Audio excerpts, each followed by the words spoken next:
We are wondering what is happening to the world. Everything is changing.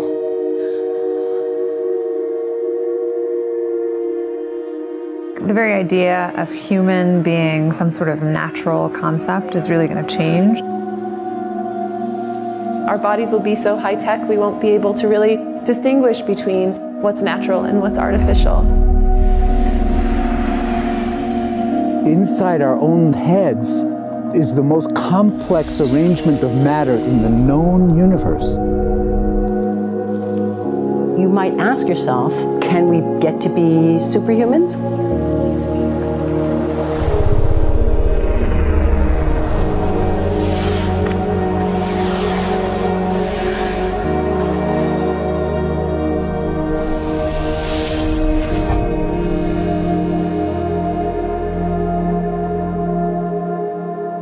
The original Industrial Revolution was driven by the discovery that you could use steam engines to do all kinds of interesting things.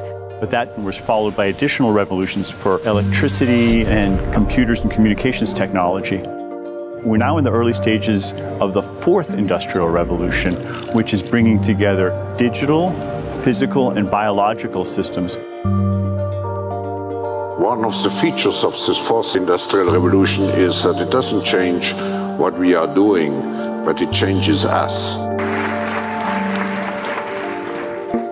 With the ability to visualize brain activity, for example, through a simple consumer-based EEG device, it gives us access to ourselves in ways that we've never before thought possible. It unlocks the black box that is the brain and enables us to really, truly be able to realize an identity that is aspirational. There's now a scientific foundation for the effects of mindfulness on the brain, on the genome, on biological aging. And when the human mind does know itself, then you get the potential for a new renaissance that restructures itself in terms of our relationship to life, our relationship to the planet, our relationship to work.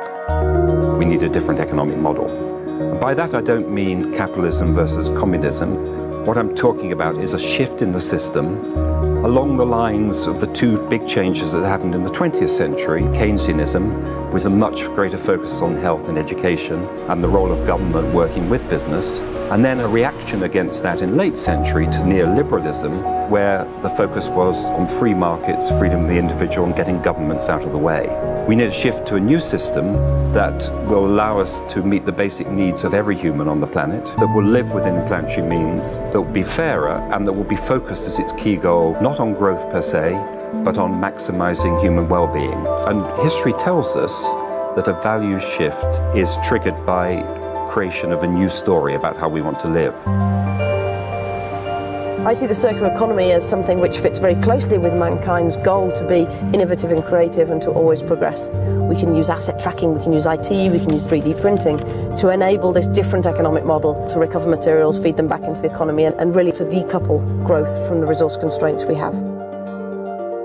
The reason we live in cities is not different today than it was 10,000 years ago. Even if we have got networks connecting us, we still want to have places where we meet in person. So this means the place where we work and the place where we live are much closer to each other, a city where we don't need to have big supply chains in order to produce things, where many things can be sourced locally thanks to 3D printing and robotics. So if we're able to do something to transform cities, to make them more efficient, then the impact can be huge. Think about the prospect of getting rid of plastics. We must not only be inspired or informed by nature, but actually use natural organisms with which to design products and building parts. Only instead of varying material properties, we're varying biological functionality. Design is critical today because it's the first signal of human intention. So the question of adding quality to quantity, it isn't a matter of simply circulating things that are potentially toxic. It's circulating things that are safe and healthy for all generations. So the goal is no longer, I want to be less bad, less monotonous, less unsafe, less unjust. It's really about a diverse, safe, healthy, and just world with clean air, clean water, clean soil, clean energy. Together we are fighting to preserve our fragile climate from irreversible damage and devastation of unthinkable proportions. If we think about the original Industrial Revolution, it was an energy revolution. I like to think of it as a kind of bookending of a period in human history during which we used fossil fuels, and it worked very well for us for a long time. But now we have to bring that to an end. We have energy technologies that can power our civilization: solar, wind, biomass. So then the question is, well, how do we get grid integration? Maybe the wind is blowing in Denmark, the sun is shining in Germany, and now you can move that electricity through an integrated grid. You can supply energy to everyone who needs it, and you can supply energy at all times.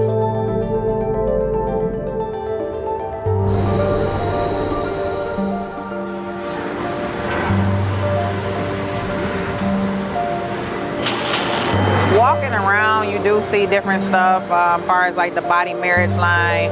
They use a lot of things that help them lift up and move things to the car. You just sit there and, you know, program something, and it has its own set mind to go ahead and do everything. And then as humans, we just come in and take the extra step to help the technology.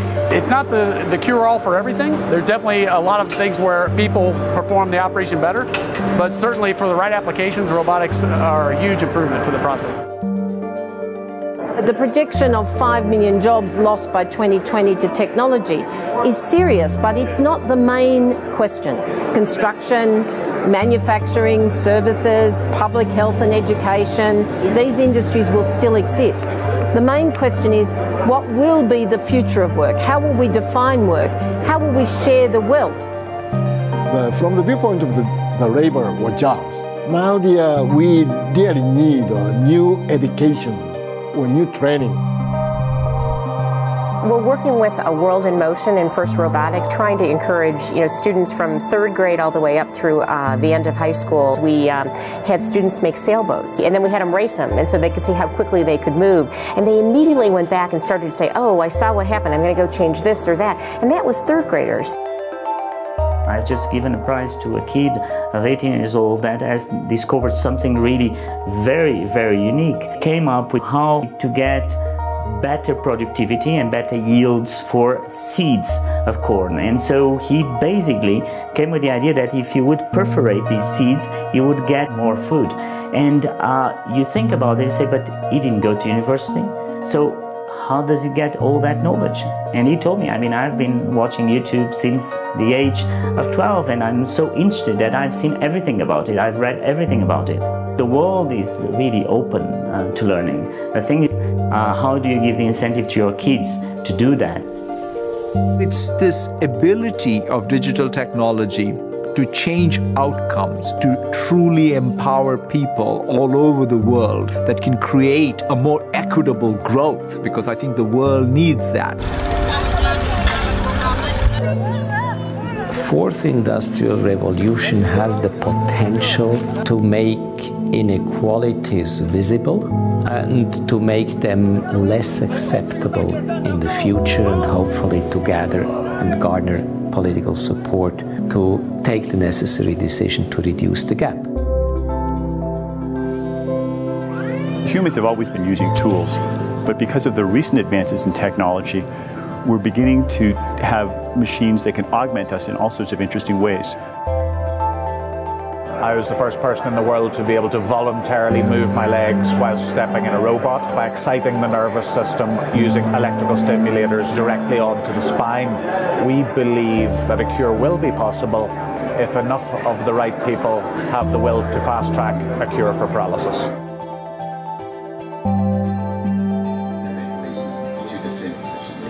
We take two things from the patient. First, we take a 3-dimensional X-ray and we extract the 3-dimensional data out of that so we can make a perfectly shaped puzzle piece.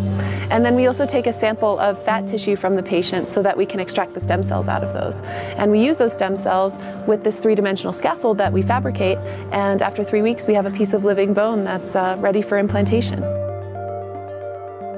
Being able to use genome editing to understand the genetic changes that lead to cancer, and technologies like drug delivery, getting molecules into particular types of cells. There's a lot of excitement about being able to move much more quickly on this disease.